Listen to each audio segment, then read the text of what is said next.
Seorang anak laki-laki bernama Jimmy lahir tanpa sistem imun. Bahkan kuman kecil pun dapat membunuhnya, jadi ia hidup dalam isolasi. Ia tidak dapat menyentuh apapun tanpa harus disterilkan terlebih dahulu. Oleh karena itu, ia harus hidup di dalam bola plastik agar dapat bertahan hidup sepanjang hidupnya. Ibunya terlalu protektif terhadap putranya. Hingga ia berusia 4 tahun, ia bahkan tetap harus di rumah sakit. Namun, setelah ia berusia 4 tahun, ia dan suaminya membawa Jimmy pulang bersama dengan gelembungnya. Kamarnya juga memiliki gelembung besar, sehingga ia dapat berjalan di dalamnya. Gelembung itu memiliki sepasang sarung tangan yang dapat digunakan orang tuanya untuk berhubungan dengan Jimmy. Semua mainannya disterilkan agar terbebas dari kuman dan disimpan di dalam gelembung. Sejak saat itu, Jimmy tinggal di kamarnya.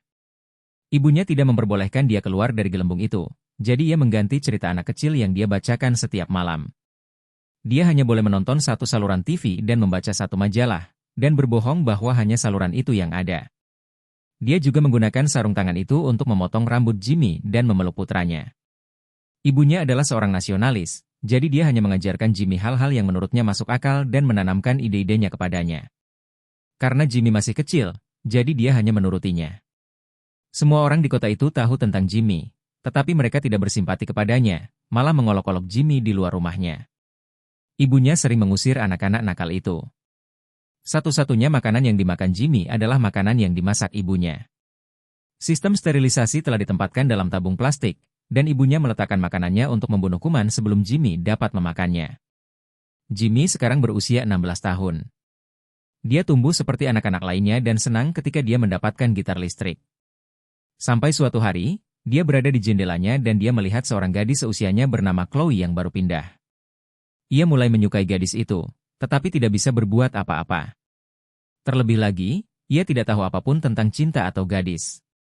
Ibunya merasakan perasaan Jimmy, dan menceritakan kisah kepada Jimmy tentang seorang anak laki-laki yang meninggal karena menyentuh cewek. Selama beberapa tahun berikutnya, Jimmy sering memperhatikan Chloe melalui jendelanya. Chloe juga melihat kalau Jimmy suka memperhatikannya.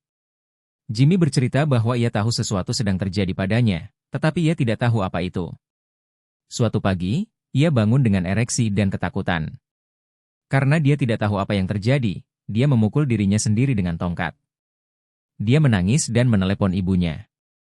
Ibunya datang dan menyuruhnya membaca janji setia sampai ia kembali tenang.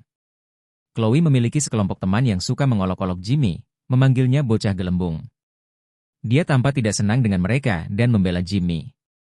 Suatu hari, ia mengetuk pintu rumah Jimmy dan ayah Jimmy mengizinkannya masuk.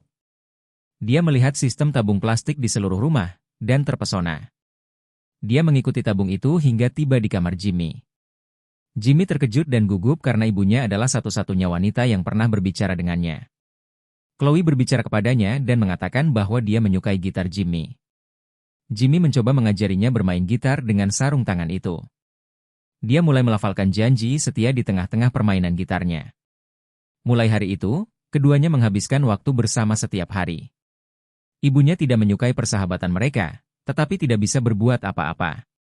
Dia memberinya seekor marmut di dalam bola untuk ulang tahunnya, dan bahkan membawa anak-anak ke dalam kamarnya untuk merayakan Halloween. Suatu malam, di hari ulang tahunnya, Chloe yang mabuk menyelinap ke dalam kamar Jimmy melalui jendela. Dia mencoba masuk ke dalam gelembung itu, mengklaim bahwa dia tidak bisa menjauh darinya lagi. Namun, dia tertidur sebelum bisa masuk ke ruangan Jimmy. Beberapa hari kemudian, Chloe hendak pergi ke pesta prom. Pacarnya, Mark, datang menjemputnya dan Jimmy sangat sedih melihat Mark. Mark menawari Jimmy sebatang rokok tetapi dia tidak tahu apa itu. Suatu malam, Jimmy melihat Mark dan Chloe bermesraan melalui jendelanya. Keesokan harinya, Chloe datang ke kamar Jimmy dan menunjukkan cincin pertunangannya. Mark telah melamarnya. Pernikahan mereka akan berlangsung akhir pekan ini di air terjun Niagara, dan Chloe datang untuk memberitahu Jimmy. Jimmy kecewa tetapi tidak menunjukkannya di wajahnya. Chloe juga membawakannya hadiah, yang disimpannya di dalam tabung steril, tetapi Jimmy mengabaikannya. Sebaliknya, Jimmy mengembalikan marmut itu, dan memintanya untuk pergi. Chloe pergi dengan air mata di matanya. Kemudian, Jimmy membuka hadiah itu, dan melihatnya sebagai bola salju dengan tulisan "Aku mencintaimu" di dalamnya. Terkejut, Jimmy meneriakkan nama Chloe dan memutuskan untuk pergi ke air terjun Niagara untuk menghentikan pernikahan itu. Dia bekerja keras untuk membuat perisai gelembung portabel, dan akhirnya berhasil. Kemudian, dia menyelinap keluar rumah tanpa sepengetahuan orang tuanya. Jimmy senang bisa berlari untuk pertama kalinya. Dia sampai di stasiun bis dan meminta tiket bis kepada orang di sana. Namun, Jimmy lupa membawa uang. Dalam keadaan tertekan, dia mencoba menyeberang jalan, tetapi sayangnya dia tertabrak bis. Ia terpental ke tanah, tetapi gelembungnya membuat dia aman dari luka. Orang-orang dari bis keluar dan menawarkan Jimmy untuk memberinya tumpangan. Jimmy dengan senang hati menerimanya, tetapi ia mengetahui bahwa orang-orang itu adalah bagian dari sekte agama tertentu. Ketika dia berkata kalau mereka adalah anggota kultis, mereka marah dan mengusirnya dari bis. Kelompok sekte itu mencapai tempat tujuan, dan pemimpin mereka mengumumkan seorang pria di dalam gelembung akan menjadi penyelamat yang dikirim oleh Tuhan. Kelompok itu menyadari bahwa Jimmy adalah penyelamat mereka, dan berangkat untuk mencarinya dan membawanya keluar dari gelembung itu.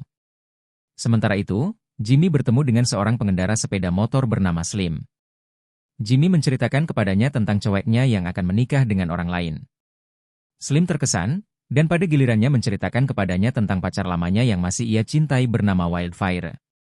Dia kemudian menawarkan tumpangan kepada Jimmy, dan keduanya pergi ke air terjun Niagara. Di rumah, ibunya tidak menemukan Jimmy di kamarnya dan menjadi panik. Ibunya dan ayahnya berangkat untuk mencari Jimmy, dan tidak mau menunggu polisi karena polisi baru akan mencarinya setelah dia menghilang selama 24 jam. Di tempat lain, Slim dan Jimmy tiba di Vegas dan berhenti untuk beristirahat. Mereka bersenang-senang di kasino, tetapi Jimmy hanya punya waktu 2 hari sebelum pernikahan. Jadi, ia meninggalkan Slim di klub, mencuri skuter, dan melarikan diri dengan skuter itu. Setelah menempuh perjalanan beberapa lama, Jimmy menemukan mobil orang tuanya, dan mereka mencoba menangkap Jimmy. Karena gugup, Jimmy mengalami kecelakaan. Namun untungnya, gelembungnya memantulkannya ke kereta yang sedang berjalan. Ada-ada aja ini anak ya? Dia melarikan diri dari ibunya tetapi sekarang terjebak di kereta penuh dengan orang aneh. Orang-orang aneh itu bercerita bahwa Dr. Freak menahan mereka dan menggunakan mereka dalam pertunjukan sirkus. Jimmy bertemu Dr. Freak, yang ternyata adalah seorang cebol. Dia secara tidak sengaja melempar pria itu dengan gelembungnya, dan akhirnya membebaskan orang-orang aneh lainnya. Kemudian dia melanjutkan perjalanannya ke air terjun Niagara. Namun, karena dia tidak bisa menggunakan skuter lagi, dia pergi ke restoran untuk meminta tumpangan. Di sana, sekelompok polisi menggertak seorang pria bernama Push Pop. Ketika Jimmy memberitahu mereka bahwa ia tidak memiliki sistem imun, mereka menjadi takut Jimmy mengidap penyakit menular, dan kabur dari tempat itu. Mereka kemudian tidak sengaja membakar restoran itu, tetapi untungnya Push Pop menawari Jimmy tumpangan. Dia juga setuju untuk membawanya ke air terjun Niagara. Di tempat lain, ibunya bertemu dengan Dr. Freak, dan dia memberitahu mereka bahwa Jimmy akan pergi ke air terjun Niagara. Ibunya menjadi emosi dan menelepon Chloe serta menyalahkan dirinya karena membuat Jimmy kabur dari rumah. Saat ia berbicara dengan Dr. Freak, orang-orang aneh di luar mencuri mobilnya. Ketika Push Pop dan Jimmy sedang dalam perjalanan, mereka tidak sengaja menabrak seekor sapi di tengah jalan. Push Pop menjadi depresi karena di agamanya, sapi merupakan binatang yang suci. Jimmy berusaha menghibur Push Pop dan berkata bahwa agamanya salah dan dia tidak perlu stres. Mendengar hal tersebut, Push Pop menjadi tersinggung dan dia meninggalkan Jimmy sendirian. Jimmy akhirnya tiba di New York. Dia kemudian meminta tumpangan dari seorang pria tua bernama Papi. Jimmy bangun keesokan paginya dan pria itu masih mengemudikan mobil. Jimmy segera menyadari bahwa Papi ternyata sudah meninggal, dan mobilnya berjalan sendiri hingga menabrak papan reklame. Jimmy kemudian masuk ke toko dan menelepon Chloe. Mark mengangkat teleponnya dan meminta Jimmy untuk menyerah, karena dia akan menikah dengan Chloe 1 jam lagi. Dia sekarang putus asa, jadi dia menelepon ibunya dan meminta ibunya untuk menjemputnya. Kedua orang tuanya menjemputnya dan memasukkannya ke dalam mobil. Ibunya kemudian pergi ke kamar mandi, dan ayahnya bertanya kepada Jimmy bagaimana rasanya berada di luar rumah untuk pertama kalinya. Ayah dan anak itu menjadi akrab. Ayahnya memberitahu Jimmy untuk tidak menyerah sampai akhir. Mendengar kata-katanya, Jimmy semangat kembali dan berlari untuk menghentikan pernikahan Chloe. Ibunya melihat Jimmy lari, jadi mengikutinya dengan mobil. Pada saat yang sama, kelompok kultis itu menemukan Jimmy dan mengikutinya juga. Slim, dengan teman-teman pengendara motornya, datang untuk menyelamatkan Jimmy juga. Slim menatap tajam ibunya, yang ternyata adalah cinta lamanya. Ternyata mereka semua sedang berkendara di landasan pesawat terbang. Sebuah pesawat lepas landas dan Jimmy naik ke pesawat bersama dengan kembaran dari Papi, yaitu Pipi. Mereka terbang ke air terjun Niagara, tetapi pesawat itu jatuh dan Jimmy jatuh ke air. Untungnya, gelembungnya menahan dia sehingga tidak tenggelam. Jimmy berhasil keluar dari air dan bergegas menuju tempat pernikahan. Saat itu, Chloe dan Mark sedang berada di kapel dan mengucapkan janji pernikahan mereka. Jimmy kemudian memasuki gereja dan menyatakan cintanya kepada Chloe. Melihat ini adalah kesempatan terakhirnya untuk membujuk Chloe, ia mempertaruhkan nyawanya dan merobek gelembungnya untuk menciumnya. Namun, tepat setelah itu, ia jatuh pingsan. Ketika Chloe mencoba membangunkannya, ayah dan ibunya juga tiba di sana. Ibunya berduka atas kematian putranya, dan pada saat itu ayahnya meminta ibunya untuk mengatakan yang sebenarnya kepada semua orang. Ibunya dengan malu-malu mengungkapkan bahwa Jimmy tidak memiliki kondisi apapun, dan ia tiba-tiba terbangun. Ternyata ibunya telah berbohong kepada Jimmy untuk menjauhkannya dari kejahatan dunia selama bertahun-tahun. Jimmy terkejut atas perkataan ibunya, tetapi dia memaafkan ibunya ketika dia mengaku tindakan tersebut untuk melindunginya. Dia akhirnya memeluk Chloe dan semua orang bertepuk tangan. Beberapa bulan kemudian, Chloe dan Jimmy akan menikah. Semua orang yang ditemuinya selama perjalanannya hadir di pesta pernikahan. Ibunya, ayahnya dan Slim sekarang menjadi pasangan bertiga. Jimmy dan Chloe kemudian pergi dengan mobil untuk berbulan madu.